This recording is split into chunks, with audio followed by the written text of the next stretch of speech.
तर त्यांनी सांगितलं की छत्रपती शिवाजी महाराज सुद्धा तिथे गेले होते, मला वाटलं ती चांगली जागा असेल म्हणून गेले. कधी कधी तर आम्ही उद्धव साहेबांना विचारायचा असा विचार करतो की बिंडोक लोक तुम्ही कुठून आणले, इथले तानाजी सावंत. त्यांना वाटते पैशामुळे आपण काही करू शकतो. कुठून डॉक्टर झाले काय आपल्याला माहित नाही, तुम्ही तपासा. डॉक्टर आहे का पेशंट आहे ते पण कळतं. एकदा ते म्हणाले नेहमी सगळे कॉन्टॅक्ट हापकिन्स नावाच्या माणसाला का देतात. अरे कमाल आहे यांच्या बुद्धीचे. हापकिन्स ही एक इन्स्टिट्यूट आहे हे पण माहित नसलेला आरोग्यमंत्री तुम्ही दिला कसा उस्मानाबादच्या धाराशिवच्या लोकांनी आम्हाला महाराष्ट्रात. परत घेऊन जा या माणसाला, घरी बसवा.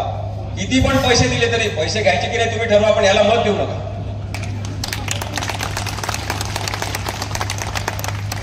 जेव्हा या सगळ्यांना पळवून देण्यात आलं, फूस लावून दबावानी, आणि मग परत हे मुंबईत येत होते, तेव्हा एका महाराष्ट्रातल्या ज्येष्ठ नेत्यांनी, मी काही त्यांचं नाव घेत नाही, अनुभवी नेत्यांनी उद्धव साहेबांना सल्ला दिला की नितीन देशमुख हे त्यांच्या तावडीतून पळून आले होते.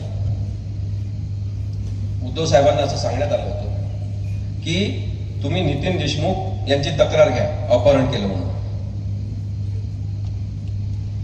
आणि जसा मुंबईत या एकनाथ शिंदेनी पाय ठेवला त्यांना उचला, अटक करा. तुम्हीच मुख्यमंत्री आहात, तुमच्याकडे गृह खाता आहे, तुम्हीच सँक्शन द्या आणि यांना अटक करा. एकनाथ शिंदेना तेव्हा जर त्या सल्ल्यानुसार उद्धव साहेबांनी निर्णय घेतला असता, पकडलं असतं, तेव्हाच यांचं सगळं षडयंत्र कोलॅप्स झालं असतं. पण उद्धव साहेब हे माणुसकी प्रधान व्यक्ती आहेत असं आम्हाला वाटते, दिसते आम्हाला. ते राजकारणामध्ये जी एक अशी पालकत्वाची भूमिका आहे ती घेणारे लोक नसताना हा माणूस अत्यंत साधेपणाने जगण्याचा प्रयत्न करतो.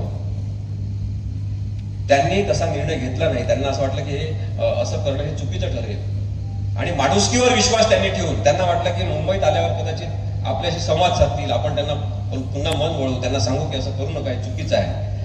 या चांगुलपणावर विश्वास उद्धव साहेबांनी ठेवला आणि त्यामुळे पुढचं महाभारत सगळं घडलेलं आहे.